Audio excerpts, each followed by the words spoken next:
Why did God create Satan in the first place if he knew what Satan was going to do? Why did he put Satan on earth with us in order to tempt us? Every time I do a video about pain and suffering, I get this question.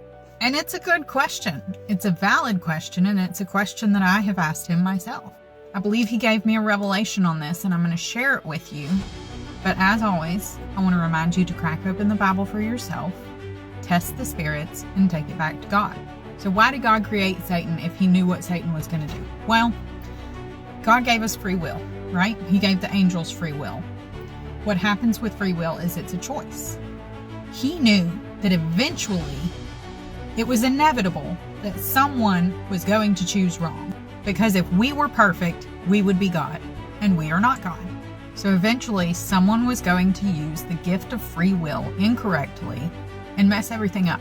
God knew this, but he gave us free will anyway because he didn't want us to be a bunch of robots. He wanted you to have a choice because he loves you. So now that we've established that, let's talk about why he put Satan on earth with us in order for him to test us. So the whole reason that Satan was kicked out of heaven in the first place was because he chose himself over God, right? Where does that come from? Pride. Satan's whole mission on this planet is to get you away from God. And how does he do that? With sin. Where does sin stem from?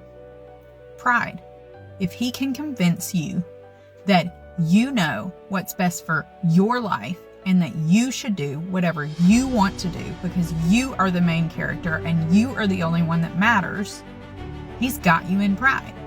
And if pride is what causes someone to think more highly of themselves than they think of the one who made them, why would that be allowed into heaven? The whole purpose of Satan being on this planet and being able to test us is to separate the wheat from the chaff. But there is hope, because the opposite of pride is faith. And all faith is saying, maybe I don't have all of the answers. Maybe I don't know everything. Maybe, just maybe, the creator of the universe knows a little bit more than I do. If you choose yourself above your maker, you will not be allowed into your maker's house. But if you have faith and you say, maybe I don't know it all, maybe, just maybe, Jesus, who made me and who is perfect, would do a better job at running this show than I would, and I need to believe in him and trust him and turn my life over to him, that's all you got to do. Don't let Satan convince you to join him in his mistake. God is waiting for you with open arms.